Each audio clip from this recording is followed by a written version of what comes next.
So we're wrapping up chapter 4 here, and I'm sure you're all thinking, why do I need all this? How does it apply to me?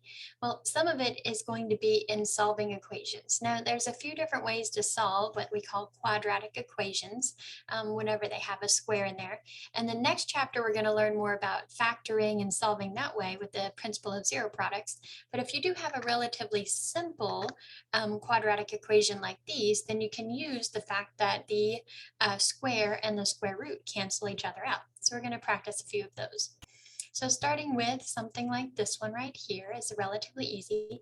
If I knew that y squared was equal to 9, most of you guys probably know one of the answers off the top of your head without even thinking about it. And you're all shouting to your computers right now that one of the answers is 3, but there are 2. So since y is squared right here, that actually kind of gives you a hint that there will be 2 separate answers. All of our linear equations where I had a single variable just had 1. If it was raised to the 5th power, I would be able to find 5 possible answers. So they use this as a hint. There is another answer. So if anybody knows it, shout it to the computer. Hopefully you know that the other one is -3, so don't forget that other answer there. So the rest of you that didn't shout that to the computer, why did that come up? I'm sure you're all thinking. So remember, just like we've talked about before, that when you square a number, that means you're taking that number specifically twice.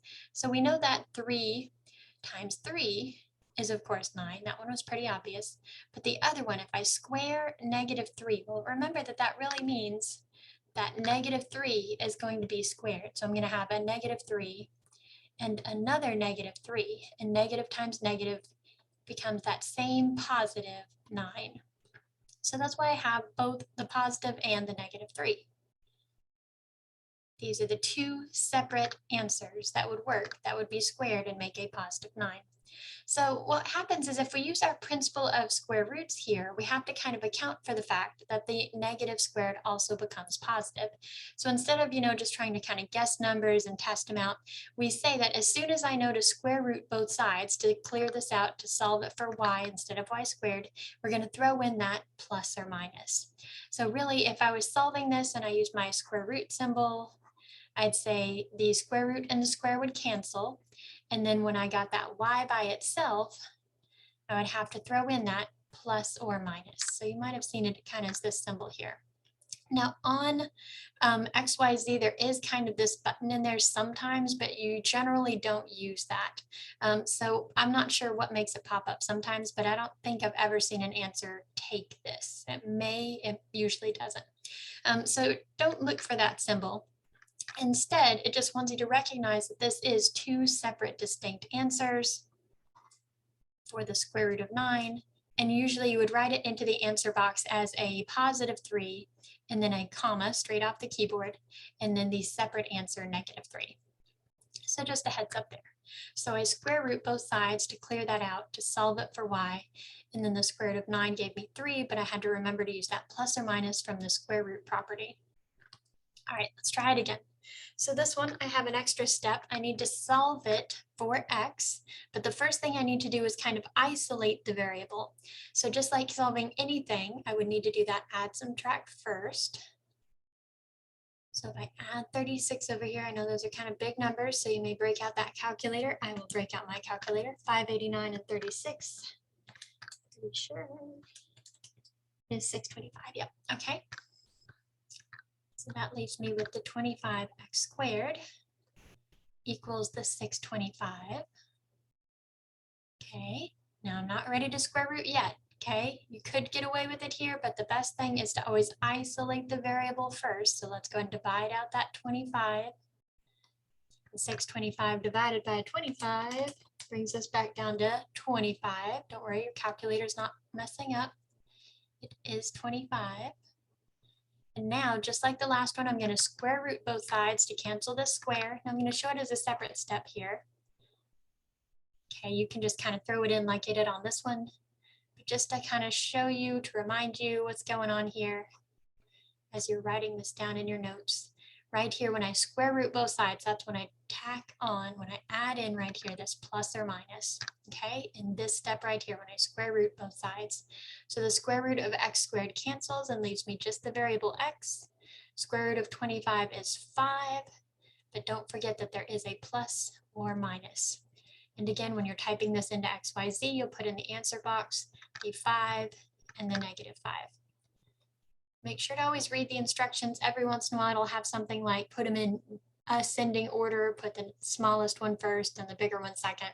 I don't think it did in this chapter, but every once in a while, there'll be like a kind of a sneaky instruction in there. So just always make sure anytime you get an answer wrong, it pops up with a block. Make sure to read that. Sometimes you have the right numbers. You're just doing some little thing where whoever programmed the question had it, programmed a real specific way. So this one you might say, oh, well, it looks easier. So I'm just going to go straight to that square root both sides.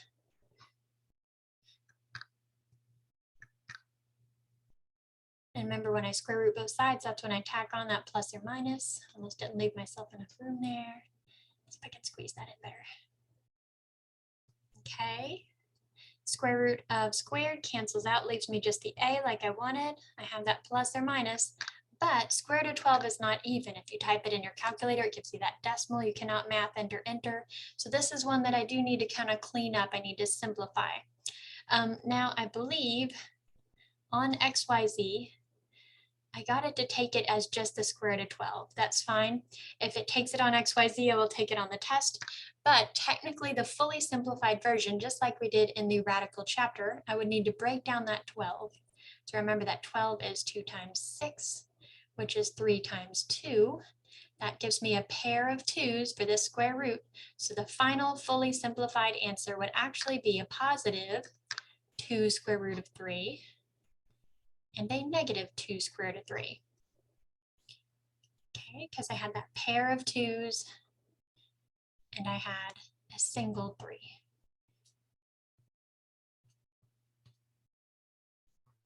Okay. So this one, just like the blue one, first I need to isolate the square. So I'm going to add over that 20. And then I'm going to divide it by the 25.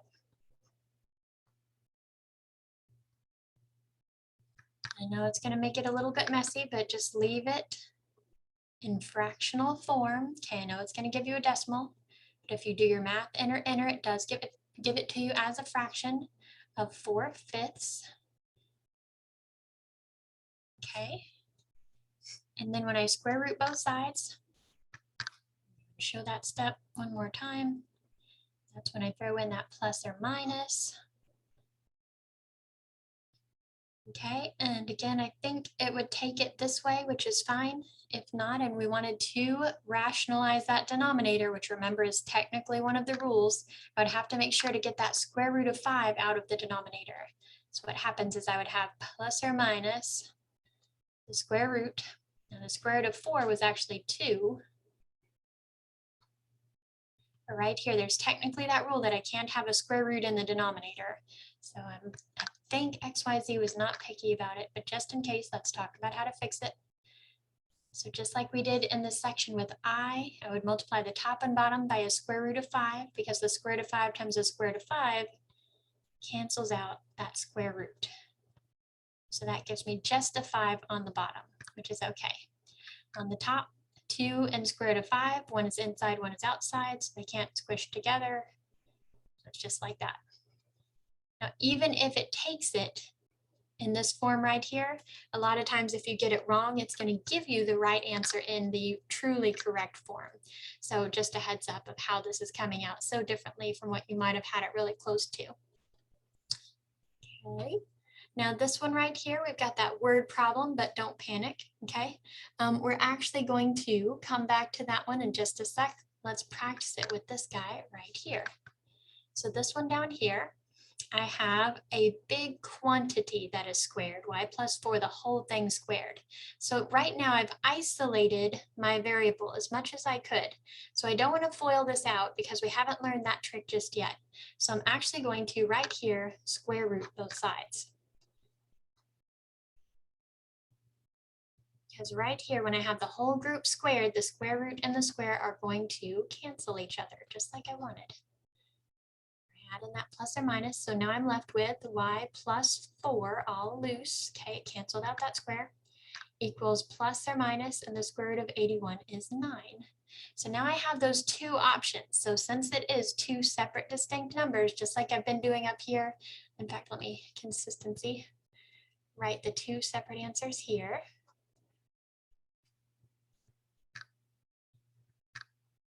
It's a good practice. Go and write them out separately. Otherwise it makes it look like one answer. Okay, so the reason that's so important is because right here it's going to help us. So if I write it out as the two separate scenarios where the y plus 4 is either equal to the positive 9 or the y plus 4 is equal to the negative 9, it's really going to help me in this last step of finally solving it for y. Because in this one, when I subtract 4 from a positive 9, okay, fix that.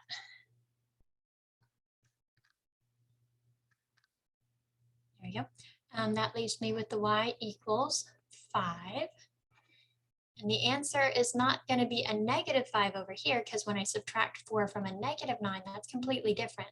You owe $9 and borrow another 4. Now you owe 13. So be careful. It's not just plus or minus in this case. When I subtracted the 4, I had to do it as two separate distinct scenarios. Okay, so this one again, I square root both sides.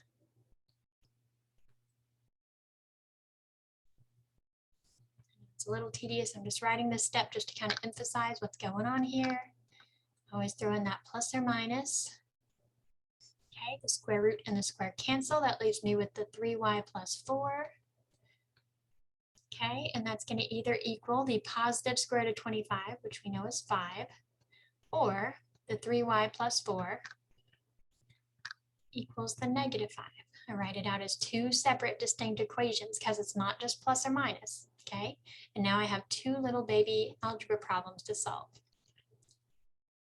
Little tiny problems compared to some of the big stuff we've been dealing with lately. Okay, you got this. Just remember to break it into the two. Once you got it there, it's just little baby problems back from chapter 2. Okay, so I subtract the 4, that's going to give me a 1. When I subtract 4 from negative 5, that gives me a negative 9, completely different numbers. And then just be careful right here, it's tempting to divide by the 1, but we're really dividing by the 3 because I need y by itself. So I know it's tempting to have an answer of 3, but it's really 1/3. And then over here, this one actually comes out to be, coincidentally, a very similar number of negative 3. Okay, so it really doesn't have anything to do with the problem. They just coincidentally happen to share that 3. All right, this one right here, we're probably thinking, oh, there's not enough room to solve it. But right here, if I square root both sides, what happens when we square root that negative? Remember, that was against the rules. So unless we start dealing with the imaginary numbers, which this section doesn't deal with, we wouldn't have a real number answer. So really, if we went into like 2i kind of stuff, we could find an answer. But for this one, we're just going to say there is not a real number answer. It does not exist. Okay, because we cannot square root a negative without dealing with imaginary numbers. Okay, so now let's try this word problem. I know it looks scary, but it's not as bad as it seems. It says the square of the sum of a number and 3 is 36. Okay, well, square, that obviously means one of these guys, but it's not just the square of a number, it's the square of the sum. Well, sum means to add. What are we adding? A number and 3. Okay, let's call him x because that's pretty traditional. Okay, so there's my sum of a number and 3. They said to do what to it? Square it. The square of the sum of a number and 3 is 36. Sorry, the 6 is so funny. Okay, now it's just like these. Okay, so then I would square root both sides just like we've been doing. I square root the square. That cancels itself out. Remember to throw in that plus or minus. Okay, so that's going to be that x plus 3. My pencil's lagging. Okay, it's going to be either a positive 6 or a negative 6. I don't know what's up with my pencil there. Okay, so the last step to subtract that 3, remember it's not just a plus or minus. We're going to end up with two completely separate, distinct numbers. It's going to give me an x of either positive 3 or negative 9. It's not as bad as it seems. It was just a matter of getting kind of that order right. In fact, the fact that it wasn't just a square of a number, it was the square of this sum. So I had to add them together first, parentheses, and then square. All right, guys, we're almost there. Last slide. All right, so going the other way is actually easier because when we're square rooting, we have to do that plus or minus because when you square a negative, it becomes positive. If you're going the other way and canceling a square, canceling a square root by doing a square, then everything's fine and dandy. There's no like magical plus and minus thing going on. So right here, I would square both sides. Now again, you wouldn't necessarily have to do this, but just to emphasize how I'm getting this answer, I'm going to show the fact that I'm squaring both sides. Okay, so the square root and the square cancel. That gives me 2a plus 3 equals 9. Now right here, I would subtract 3, divide by 2, just like any other algebra problem.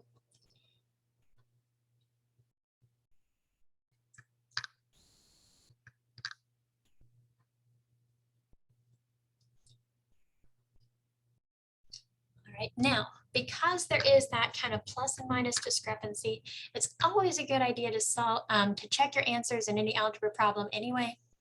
But I highly recommend just double checking these just because there can be some kind of weird stuff going on with plus and minuses. So it just takes a second. So 2 times 3 is 6. 6 plus 3 is 9. Square root of 9 is 3. So I'm good. Okay, so just take that second, go ahead and do that. It really helps out. So this one, I would square both sides. Okay, if you guys trust me, I'm just going to do that. Square root and the square cancel, leaving me with just the inside, 7a minus 6. 6 squared is 36. Then just regular solve. It's going to give me a 42. Which divided by 7 gives me an a of 6. Just to double check, 7 times 6 is 42, minus 6 is 36, square root of 36 is 6. Check. Now this one has something just a little bit sneaky in it right here. I have the square root and then a number outside. So just like before when we would isolate our numbers or our letters squared, we want to isolate the square root because technically if I squared it right now, I would actually have to like FOIL this out. So I only can cancel a square root and a square just only alone, like this right here. So if there's anything else going on, it complicates things, I have to FOIL. So all I have to do to fix that is just move this loose 3 out of the way first. He's not trapped inside the square root, so he can move over without harming anybody. Okay, so notice how all of this is together under the square root, it's trapped. Now I can square both sides. This little shortcut here. So that's a square. So anyways, that cancels out. It gives me the 4x plus 1. 3 squared is 9. Notice that none of this ever changes the sign inside. This was a minus, it stayed a minus. Sometimes something weird like that will happen with people. Not sure. I think they're thinking of different problems. Divide by 4. My x is 2. Like I said, just to double check, 2 times 4 is 8, plus 1 is 9, square root of 9 is 3, 3 plus 3 is 6. Okay, I know I'm relatively quick with that. I know I'm a math nerd, but you do have your calculator. You could just type it in, so it shouldn't take you very long. Now this one, I have a cubed root instead of a square root. Since we squared a square root, what do you think we do with the cubed root? Let's hear it, everybody. That's right, it's a cube. So I cube both sides. Now again, just to make sure you see where it's coming from, I'm going to show it on this one. And the cube and the cube root will cancel each other. So just be careful right here that you are cubing, not squaring. That releases the 2y minus 6. 2 cubed is 8. 2 times 2 times 2 is 8. And then just regular solve.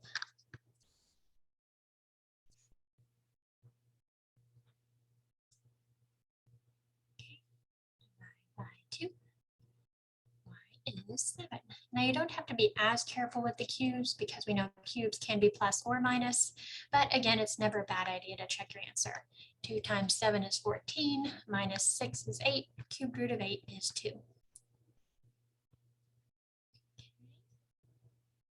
This one here, I cube both sides. You may say, what about that minus? It's a cube, so it's okay.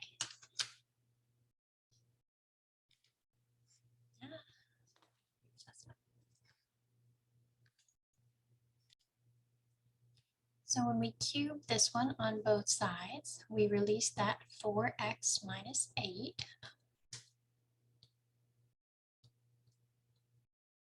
And then over here it is okay. So cube a negative means negative times negative times negative. It comes out to be a negative 64. Okay. And then just regular solve.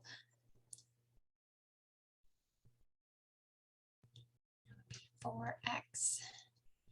Just to double check, we do negative 64 plus 8. That's going to give us 56, negative 56. And divide that by 4 to get a negative 14. Now, just like right there when I was kind of doing some steps in my calculator, even though I have the number that I need, negative 14, I'm going to continue writing down these steps. Okay, if I was on a test, I would do this, and that way, say I just mistyped something, I forgot to put the negative, I would have some idea where you were coming from, and I might be able to give you some partial credit. And if not, even if you're just doing homework, write this down so that if it pops up and says that's the wrong answer, you can go back and kind of say, okay, I did this step correctly, I did this step, and try to find your mistake, because being able to kind of spot your mistake is a very valuable skill.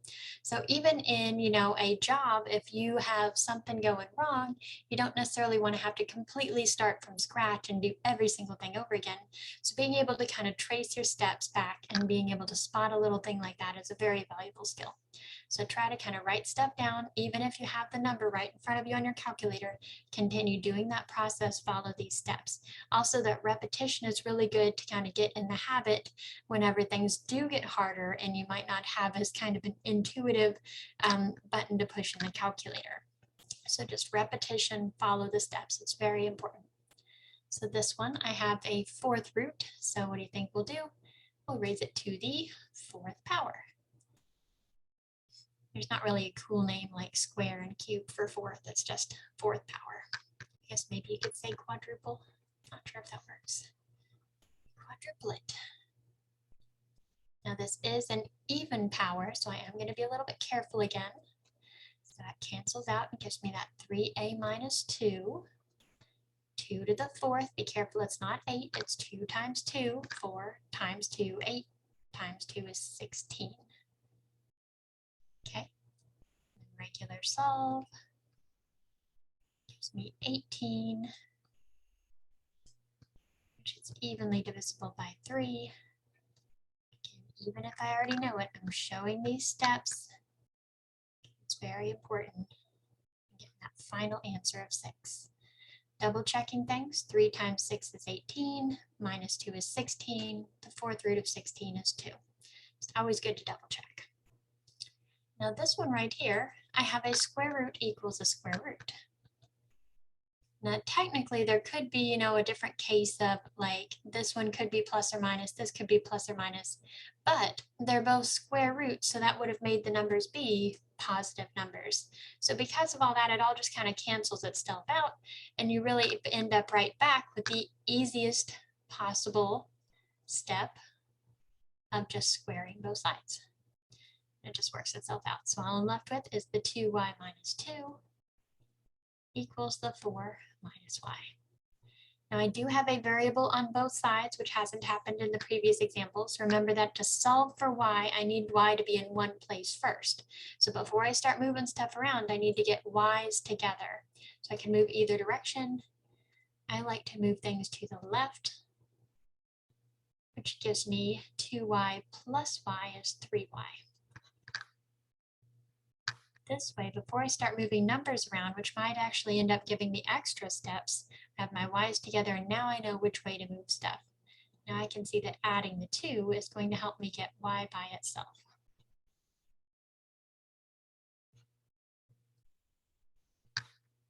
Last step of dividing, get that y is 2. Now, because this one is such a weird one with square roots on both sides, let's double check it. 2 times 2 is 4, minus 2 gives me the square root of 2. 4 minus 2 also gives me the square root of 2. Now, the answer is not the square root of 2. This was me making sure that the variable of y put in a 2 gives me the same thing on both sides, and it did. So using a 2 for the variable y gives me the same thing equal to itself. Okay. One last time, this one I have cubed roots on both sides, so I can cube both sides. Same thing, it all just works itself out, cancels out. Gives me 3y plus 6 equals 13 minus 4y. Okay, now again, I do have variables on both sides. Take care of that first. Don't start moving stuff around until you know which way to go.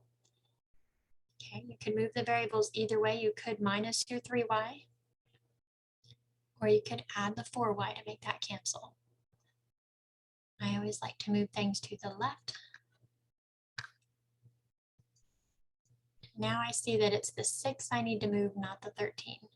So it's not about bigger, smaller, positive, negative. It's about the y. I need y to be by itself. So 13 minus 6 is 7. Final step, solving for y, I get a 1. And just to double check, 3 times 1 is 3, plus 6 is 9. That would give me the cubed root of 9, which actually isn't a pretty number, but that's okay. Just got to make sure it comes out the same. 4 times 1 is 4. 13 minus 4 is also 9. So the answer is not 9. It's not the cubed root of 9. The answer is 1. This was just us checking our work. Okay. All right, so just remember, when you're going forwards, when you're square rooting both sides, you have to have that plus or minus. When you're coming kind of backwards and squaring both sides, it's easier. There's not that kind of sneaky minus in there. So you just have to be careful. Like I said, every once in a while, there's kind of this weird thing that can introduce a false answer. So it's just always best to check your answer anyways. All right, that is chapter 4. Ask me lots of questions.